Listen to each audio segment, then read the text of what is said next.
আসসালামু আলাইকুম। আজ 22 জুলাই 2026 বুধবার। শুরু করছি চেঞ্জ টিভি প্রতিদিনের গল্প অনুষ্ঠান। দর্শক, আপনাদের সঙ্গে রয়েছি আমি জহিরুল ইসলাম টুটুল। শুরুতেই সংবাদ শিরোনাম। জামায়াত এমপিকে ঘিরে যা ঘটতে যাচ্ছে। ভারতের জেনজিদের তুমুল আন্দোলন, চাপে বিজেপি ও মোদি। ইরানের হামলায় জর্ডান থেকে পালাচ্ছে মার্কিন সেনারা। এবার বিস্তারিত। সামাজিক যোগাযোগ মাধ্যমে ছড়িয়ে পড়া জামায়াত ইসলামীর সংসদ সদস্য গাজী নজরুল ইসলামের ব্যক্তিগত মুহূর্তের ভিডিও নিয়ে সাতক্ষীরায় নানা আলোচনা সমালোচনা চলছে। তিনি সাতক্ষীরা 4 আসনের এমপি। এসব ভিডিও নিয়ে বিএনপি ও জামায়াতের নেতাকর্মীরা নানা কথা বলছেন। সাতক্ষীরা জেলা বিএনপির সদস্য সচিব আবু জাহিদ মুঠোফোনে বলেন, একজন এমপি ও বর্ষিয়ান মানুষ হিসেবে যে কাজ তিনি করেছেন তা খুবই লজ্জাজনক। এটা তার রুচির দুর্ভিক্ষ। তিনি এই ঘটনার বিচার দাবি করেন।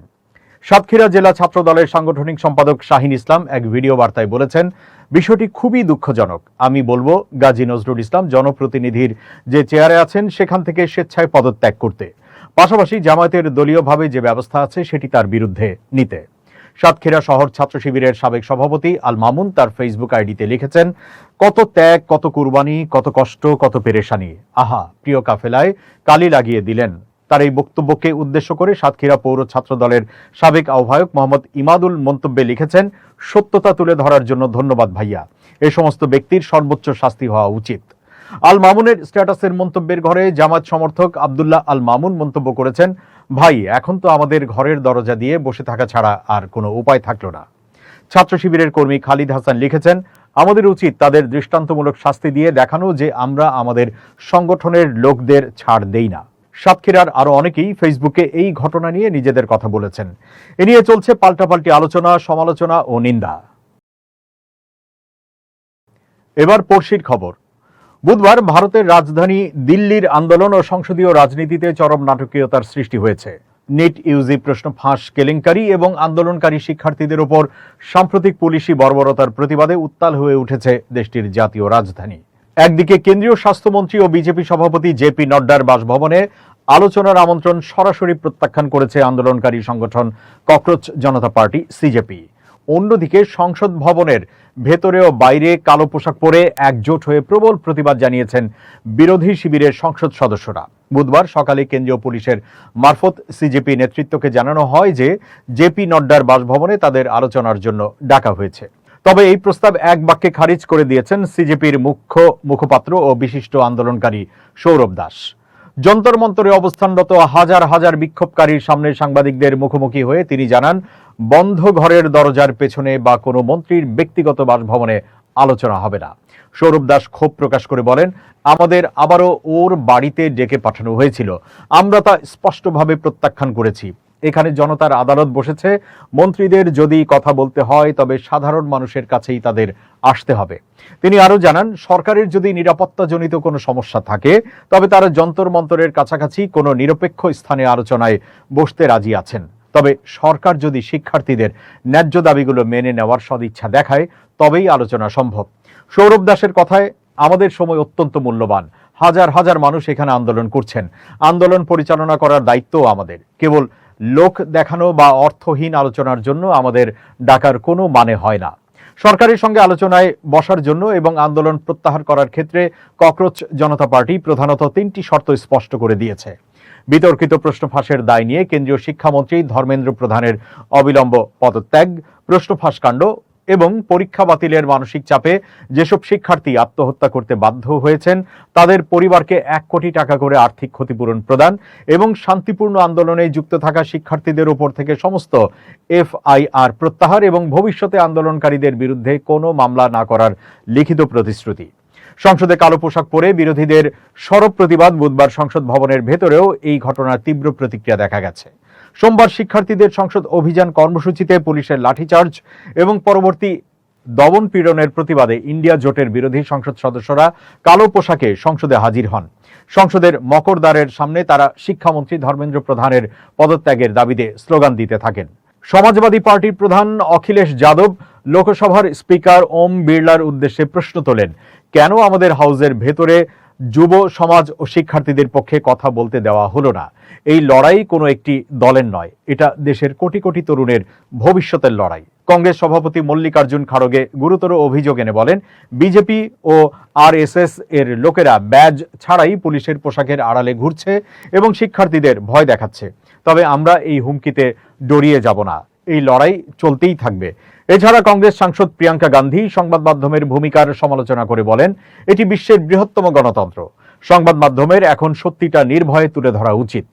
অন্যদিকে আম আদমি পার্টির নেতা সৌরভ ভরদ্বাজ অভিযোগ করেন যে আন্দোলন চলাকালীন নারী শিক্ষার্থীদের উপর পুলিশি যৌন হেনস্থার অভিযোগ উঠলেও প্রধানমন্ত্রী নরেন্দ্র মোদী অভিযুক্ত কর্মকর্তাদের বিরুদ্ধে কোনো পদক্ষেপ নেননি।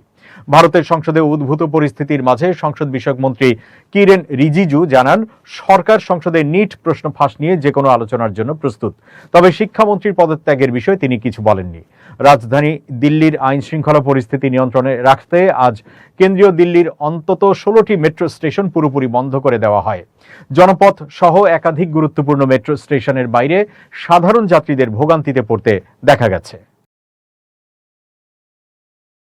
এবার জানাচ্ছি মধ্যপ্রাচ্য প্রসঙ্গ। ইরানের হামলার মুখে জর্ডানের ভূখণ্ড থেকে সমস্ত বিদেশি সৈন্য প্রত্যাহারের জোর দাবি জানিয়েছেন দেশটির রাজনৈতিক, সাংস্কৃতিক ও জাতীয় পর্যায়ের গুরুত্বপূর্ণ ব্যক্তিরা। জর্ডানের বিশিষ্ট নাগরিক, রাজনৈতিক, সাংস্কৃতিক, বুদ্ধিজীবী ও আদিবাসী ব্যক্তিত্বদের স্বাক্ষরিত একটি যৌথ বিবৃতিতে বলা হয়েছে, বিদেশি বাহিনীর উপস্থিতি জর্ডানকে নিরাপত্তা, রাজনৈতিক ও অর্থনৈতিক ঝুঁকির মুখে ফেলেছে এবং আঞ্চলিক যুদ্ধে জড়িয়ে পড়ার সম্ভাবনা বাড়িয়ে দিচ্ছে। বিবৃতিতে তারা জর্ডান সরকারকে যুক্তরাষ্ট্রের সাথে স্বাক্ষরিত সামরিক ও নিরাপত্তা চুক্তি থেকে সরে আসার আহ্বান জানিয়েছেন। এটি জাতীয় সংসদে উত্থাপনের দাবি জানিয়ে বিবৃতিতে বলা হয়, জর্ডানের নাগরিকদের অধিকার, তাদের আইনসভা এবং সুশীল সমাজের প্রতিষ্ঠানের প্রতি সম্মান জানিয়ে চুক্তিটি বাতিল বা সীমিত করা উচিত, যাতে দেশের সার্বভৌমত্ব ও জাতীয় নিরাপত্তাকে প্রভাবিত করতে পারে এমন দায়বদ্ধতাগুলো জর্ডানের জনমত খতিয়ে দেখার সুযোগ পায়। একই সাথে জর্ডানের জাতীয় সম্পদ ও অবকাঠামো সুরক্ষিত রাখার তাগিদ দিয়ে বলা হয়েছে, বিমানবন্দর, সমুদ্র বন্দর, সামরিক ঘাঁটি ও গুরুত্বপূর্ণ স্থাপনা সহ জর্ডানের সমস্ত কৌশলগত সুবিধাগুলোকে নিরপেক্ষ রাখা উচিত। এই অঞ্চলটির জনগণের বিরুদ্ধে পরিচালিত আক্রমণাত্মক যুদ্ধের কোনো সামরিক নিরাপত্তা বা লজিস্টিক অপারেশনে এগুলো ব্যবহার করা যাবে না, যাতে জর্ডানের নিরাপত্তা রক্ষা পায় এবং যে কোনো সংঘাতের পরিণতি থেকে দেশ মুক্ত থাকে। স্বাক্ষরকারীরা উল্লেখ করেছেন যে জর্ডান এই যুদ্ধের অংশীদার নয় এবং এর খেসারত জর্ডানের দেওয়া উচিত নয়। চলমান সংঘাতের ক্রমবর্ধমান তীব্রতা দেশটির অভ্যন্তরীণ স্থিতিশীলতা, জাতীয় অর্থনীতি এবং আঞ্চলিক দেশগুলোর সাথে সম্পর্কের ওপর নেতিবাচক প্রভাব ফেলছে। জর্ডানের সেনাবাহিনীর প্রতি গর্ব প্রকাশ করে বিবৃতিতে আহ্বান জানানো হয়েছে, এর জাতীয় মতাদর্শ যেন জেনোসাইড, বাস্তুচ্যুতি ও সম্প্রসারণবাদে চিহ্নিত জায়নিস্ট শত্রুকে মোকাবেলায় স্বদেশ ও পবিত্র স্থানগুলোকে রক্ষার দিকেই নিবেদিত থাকে। তারা ফিলিস্তিন ও জর্ডানের প্রতিরক্ষায় কারামেহ, বাব আল ওয়াদ, লাত্রুন এবং দখলকৃত আল কুদসের দেয়ালে জর্ডান সেনাবাহিনীর ঐতিহাসিক সংগ্রামের কথা স্মরণ করেন। জর্ডানের কর্তৃপক্ষের যুদ্ধ থেকে দেশকে দূরে রাখা, সার্বভৌমত্ব রক্ষা এবং কোনো সামরিক জোটে না জড়িয়ে নিরপেক্ষ নীতি অনুসরণের জন্য অবিলম্বে বাস্তবমুখী পদক্ষেপ নেওয়ার অনুরোধ জানানো হয়েছে। বিশেষ করে আমেরিকান ছত্রছায়ার অধীনে একাত্ম হওয়ার বিপদ এড়িয়ে চলার উপর জোর দিয়ে বলা হয়েছে, কোনো পক্ষকে সাহায্য করে এমন কোনো সামরিক বা লজিস্টিক কর্মকাণ্ডে অংশ না নেওয়ার উপর ভিত্তি করেই দেশের সিদ্ধান্ত গ্রহণ হওয়া উচিত। জর্ডানের সাবেক মন্ত্রী, সংসদ সদস্য, শিক্ষাবিদ, লেখক, আইনজীবী ও ট্রেড ইউনিয়ন নেতা সহ বিভিন্ন স্তরের কয়েক ডজন বিশিষ্ট নাগরিক এই বিবৃতিতে স্বাক্ষর করেছেন। ইরানের ওপর সামরিক হামলা ও উত্তেজনার মধ্যেই সৌদি আরবের সঙ্গে ঐতিহাসিক পারমাণবিক চুক্তি অনুমোদন দিয়েছেন মার্কিন প্রেসিডেন্ট ডোনাল্ড ট্রাম্প। মার্কিন সংবাদ মাধ্যম ওয়াল স্ট্রিট জার্নালের এক বিশেষ প্রতিবেদনে এই তথ্য নিশ্চিত করা হয়েছে। প্রায় 30 বছর মেয়াদী এই দ্বিপক্ষীয় চুক্তির আর্থিক মূল্য আনুমানিক $1000 কোটি। চুক্তির সবচেয়ে সংবেদনশীল শর্ত অনুযায়ী ভবিষ্যতে সৌদি আরবের মাটিতেই ইউরেনিয়াম সমৃদ্ধকরণের সুযোগ তৈরি হতে পারে, যা মধ্যপ্রাচ্যের ভূ রাজনীতি ও পারমাণবিক অসংযোজন নীতির ক্ষেত্রে নতুন এক বিতর্কের জন্ম দিয়েছে। প্রস্তাবিত এই দ্বিপক্ষীয় পারমাণবিক চুক্তিটি অতি শীঘ্রই চূড়ান্ত স্বাক্ষরের মাধ্যমে রূপ পেতে যাচ্ছে। ওয়াশিংটন ও রিয়াদের মধ্যে দীর্ঘ আলোচনার পর মার্কিন জ্বালানি মন্ত্রী ক্রিস রাইট এবং সৌদি জ্বালানি মন্ত্রী প্রিন্স আব্দুল আজিজ বিন সালমান এই ঐতিহাসিক নথিতে স্বাক্ষর করবেন। 2025 সালের এপ্রিলে ক্রিস রাইটের মধ্যপ্রাচ্য সফরের সময়ই ওই সমঝোতার মূল ভিত্তি গড়ে উঠেছিল। ওয়াশিংটনের দাবি, চুক্তির আওতায় আমেরিকান প্রযুক্তি প্রতিষ্ঠানগুলোকে মূল ভূমিকা দিয়ে সৌদি পারমাণবিক অবকাঠামো গড়ে তোলা হবে। ফলে রিয়াদের অন্যান্য প্রতিদ্বন্দ্বী দেশের উপর নির্ভরশীলতা কমবে।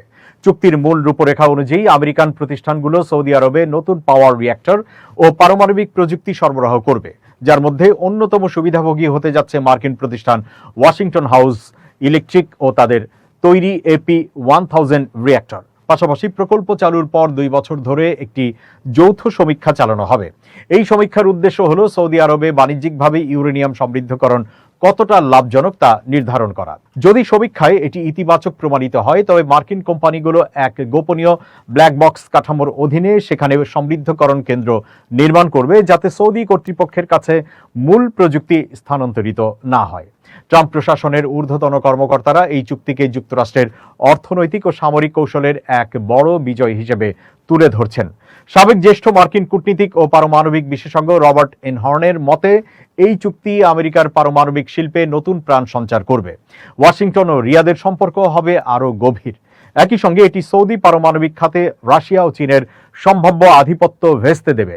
মার্কিন কর্মকর্তাদের যুক্তি, ওয়াশিংটনের প্রত্যক্ষ নজরদারি ও নিয়ন্ত্রণ থাকলে পারমাণবিক জ্বালানি সামরিক উদ্দেশ্যে ব্যবহারে বাধা দেওয়া সহজ হবে।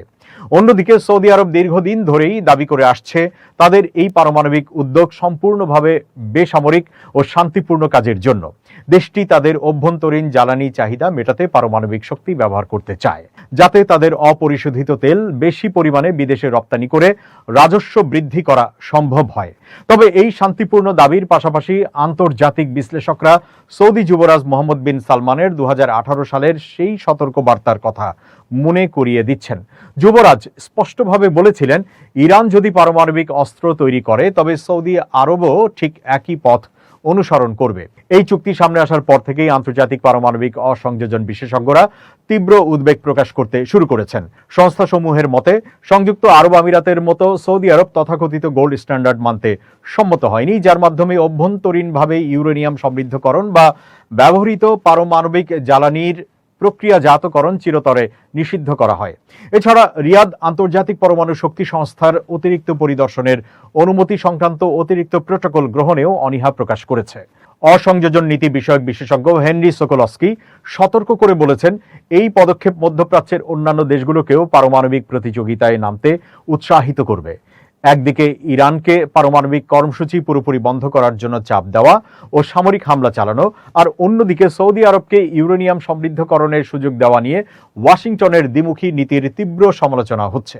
তবে এই চুক্তি মার্কিন কংগ্রেসে পেশ করা হলেও সেখানেও তুমুল বিরোধিতার মুখে পড়ার সম্ভাবনা রয়েছে। ডেমোক্র্যাট ও রিপাবলিকান উভয় দলের অনেক আইন প্রণেতাই মধ্যপ্রাচ্যে পারমাণবিক প্রযুক্তির প্রসার নিয়ে উদ্বিগ্ন।